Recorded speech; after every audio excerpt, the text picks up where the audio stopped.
जिणिंदवर्णि चंदमकलंकम गुणरयण भूषणोदयम जीवस्य परुवणम वोच्छम।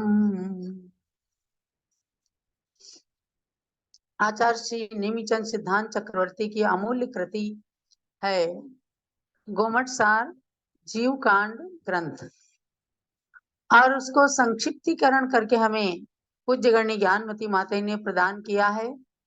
इस स्वाध्याय को करके भी आप पूरे गोमट सार ग्रंथ के सार को, तथ्य को, ज्ञान को प्राप्त कर सकते हैं।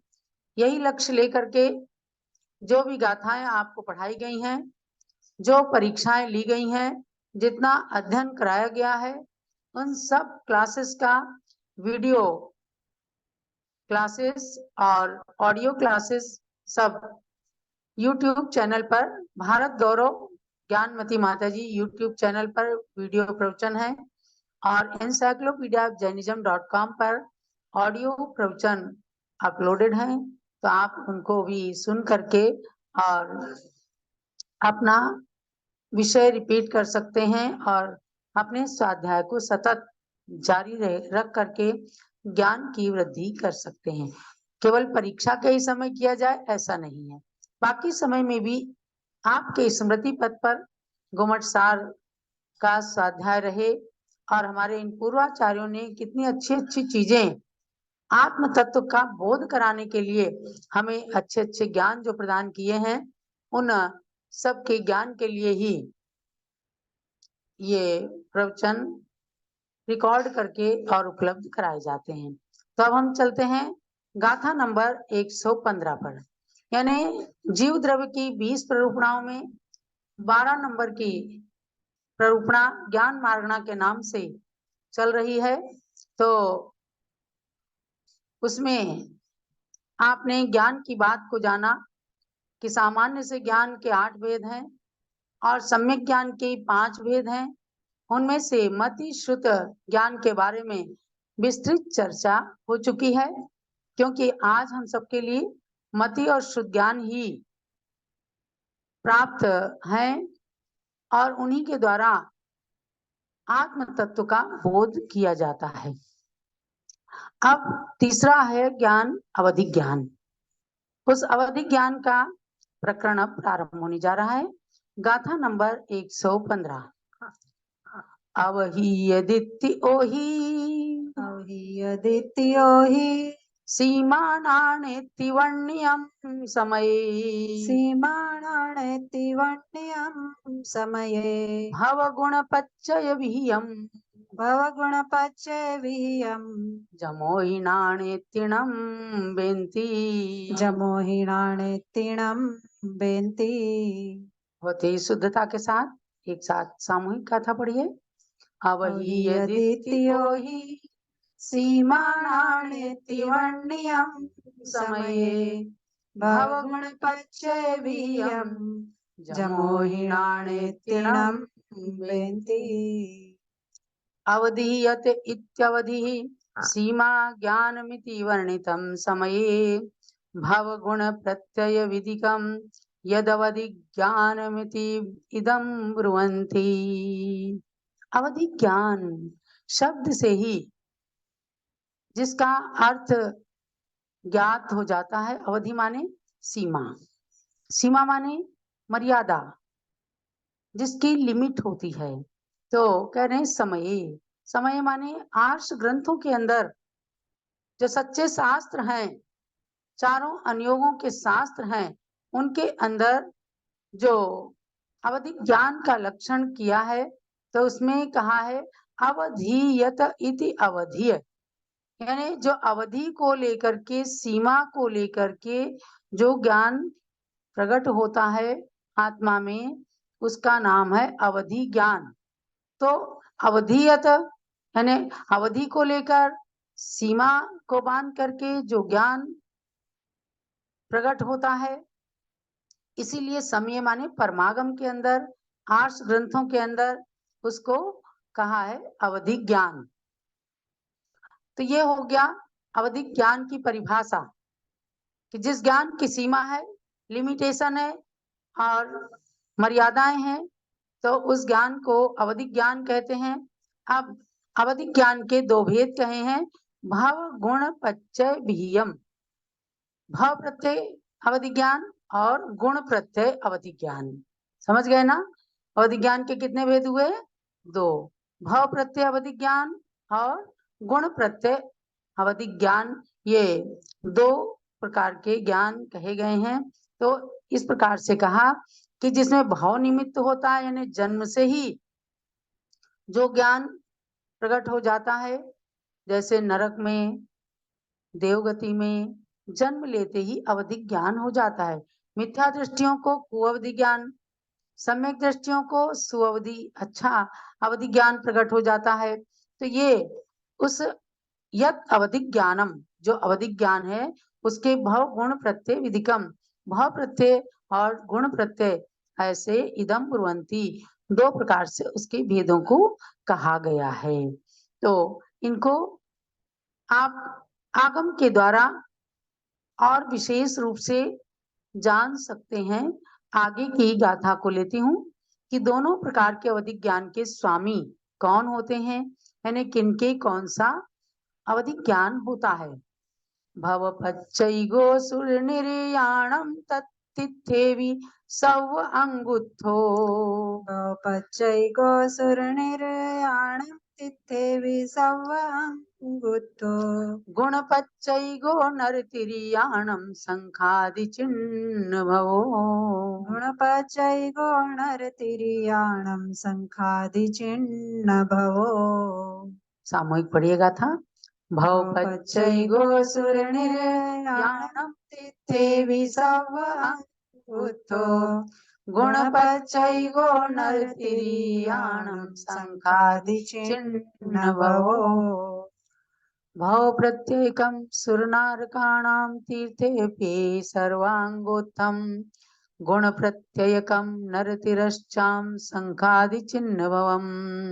अब उनकी पहचान बता रहे हैं, यानी कि जो सीमा को लेकर के आत्मा के अंदर प्रकट हुआ है, जिस ज्ञान को देश प्रत्यक्ष कहते हैं, यानी मति और शुद्ध ज्ञान तो दो परोक्ष ज्ञान है। अवधि ज्ञान और मनापरे ज्ञान देश प्रत्यक्ष है और केवल ज्ञान सर्व प्रत्यक्ष है। तो जो नारक आदि भाव की अपेक्षा से अवधिक ज्ञानावरण कर्म का क्षयोपशम होकर जो अवधिक ज्ञान हो, वह भाव प्रत्यय अवधि ज्ञान कहलाता है। और जो सम्यक दर्शन आदि कारणों की अपेक्षा से अवधिक ज्ञानावरण कर्म के क्षयोपशम से उत्पन्न होता है, उसको गुण प्रत्यय अवधि ज्ञान कहते हैं।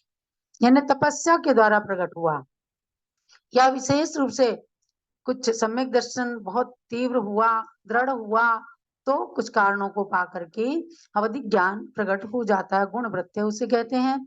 इसके विषय की परिमित होने से इस ज्ञान को, यानी सीमित होने से इस ज्ञान को अवधिक ज्ञान कहा है। इसको सीमा ज्ञान भी कहा है परमागम के अंदर। यद्यपि दूसरे मतिक ज्ञान आदि के विषय में भी ये और भी आपको समझने का है कि जो मति शुद्ध ज्ञान है, उनकी तो और भी अधिक सीमाएं हैं। इतना ही ज्ञान होगा, इतना क्षयोपशम होगा तो इतना होगा। यद्यपि दूसरे मतिक ज्ञान आदि के विषय की भी सामान्य से सीमा है, लेकिन दूसरे ज्ञानों को भी अवधिक ज्ञान नहीं कह सकते।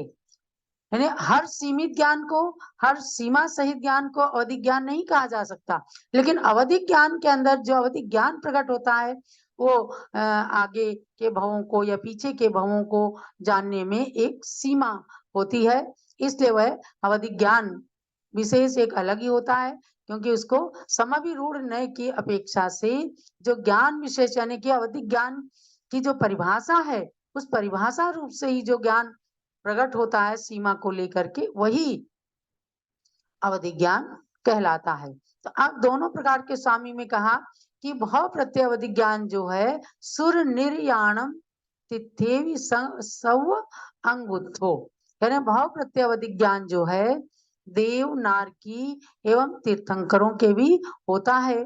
और ये ज्ञान संपूर्ण अंग से उत्पन्न होता है, यानी सर्वांग से उत्पन्न होता है। चाहे देव हो चाहे नारकी हो, जन्म लेते हैं उनको अवधिक ज्ञान हो जाता है, वे वहां जान लेते हैं मैं कहाँ से आया हूँ। और तीर्थंकर भगवान के भी गर्भ में, माता के गर्भ में रहते हुए भी वहीं से उनको अवधि ज्ञान भी रहता है, मति शुद्ध और अवधि ज्ञान रहती। तो ये सर्वांग से उत्पन्न होता है, ये सब अंगुत्थो, ये प्राकृत की के शब्द हैं गाथा के, ये भी आपको ध्यान में देना है।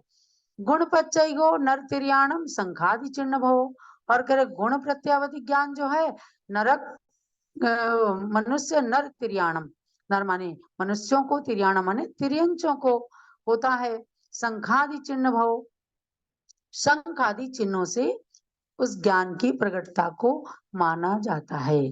जैसे आप देखो भगवान के सीने पर श्रीवत्स का चिन्ह होता है, महापुरुषों के, तो तीर्थंकरों के तो निश्चित रूप से श्रीवत्स का चिन्ह होता है।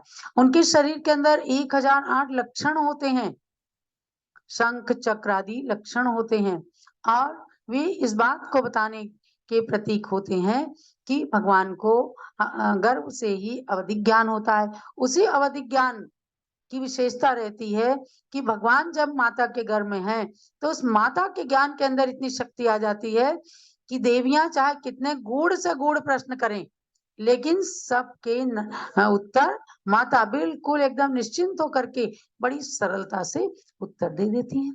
देखो इतना कार्य करती है तीर्थंकर प्रकृति की सत्ता। अभी उदय में नहीं आई, जब तीर्थंकर प्रकृति उदय में कब आएगी? जब भगवान अरहंत अवस्था को प्राप्त कर लेंगे।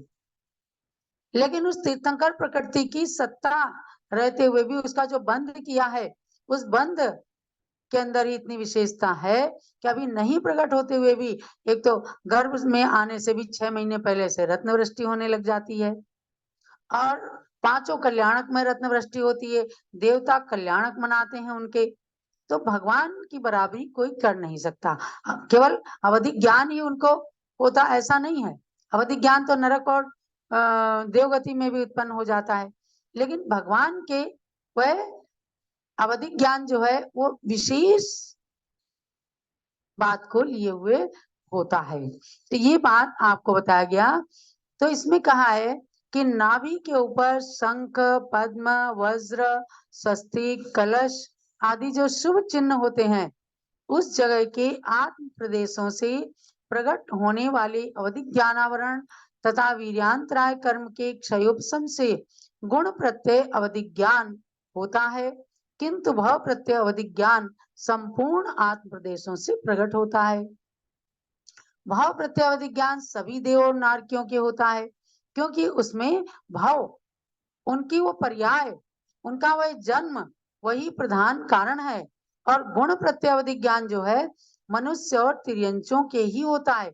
आजकल तिर्यंचों में नहीं देखा जाता, लेकिन उनके अभाव नहीं होता है। किसी किसी तिर्यंच के अवधि ज्ञान जरूर हुआ होगा, आगम को पढ़ने से विशेष प्राप्ति होगी, लेकिन मनुष्यों में तो अवधि ज्ञान चतुर्थ काल में होता ही था। और पंचम काल के अंत में भी जो वीरांगज नाम के मुनिराज होंगे, तो उनसे जब हाथ से कर पात्र के आहार का टैक्स मांगा जाएगा, उस समय उन्हें तुरंत अवधि ज्ञान प्रकट होता है और वे जान लेते हैं कि पंचम काल का अंत आने वाला है। आज अवधि ज्ञान नहीं दिख रहा किसी को, लेकिन पंचम काल के अंत में जब पूरा धर्म का नाश होने वाला होता है, उस समय तक भी उस अवधि ज्ञान की स्थिति, अवस्थिति, अवधि ज्ञान को माना गया है, अवधि ज्ञान की प्रकटता मानी गई है।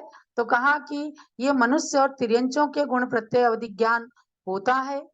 अब आप देखो कि देवताओं में भाई सौधर्मेंद्र को अवधि ज्ञान से ही पता चलता है कि मध्य लोक में भगवान का जन्म हो गया है, और वे वहीं से पहले 7 पैर आगे जाके नमस्कार करते हैं, फिर सारे देव परिकर को लेकर के मध्य लोक में आते हैं। ये उनका भाव प्रत्यय अवधि ज्ञान है, और उस अवधि ज्ञान को वे सम्यक रूप से प्राप्त करके अपने जन्म को सफल कर लेते हैं।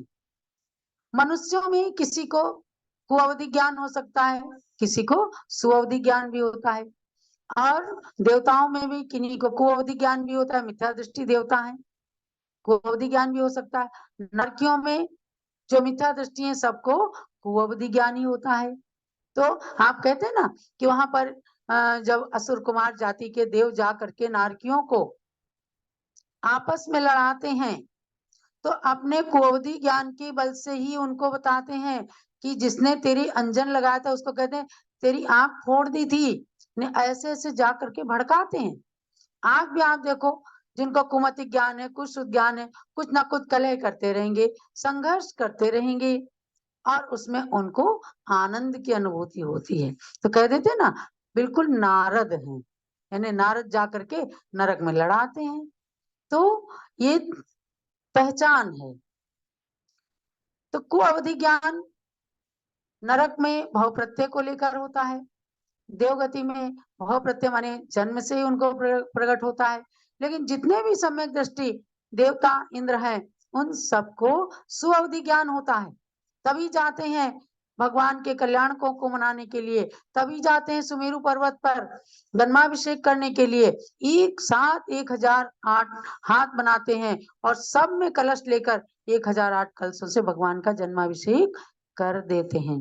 तो महानुभाव, ये अवधि ज्ञान की बात मैंने आपको बताई, क्योंकि ज्ञान मार्गणा चल रही है, ज्ञान प्ररूपणा चल रही है, और ज्ञान अपने लिए आगम चक्षु साहू, ज्ञान नेत्र है, ज्ञान परम औषधि है, ज्ञान अमृत है।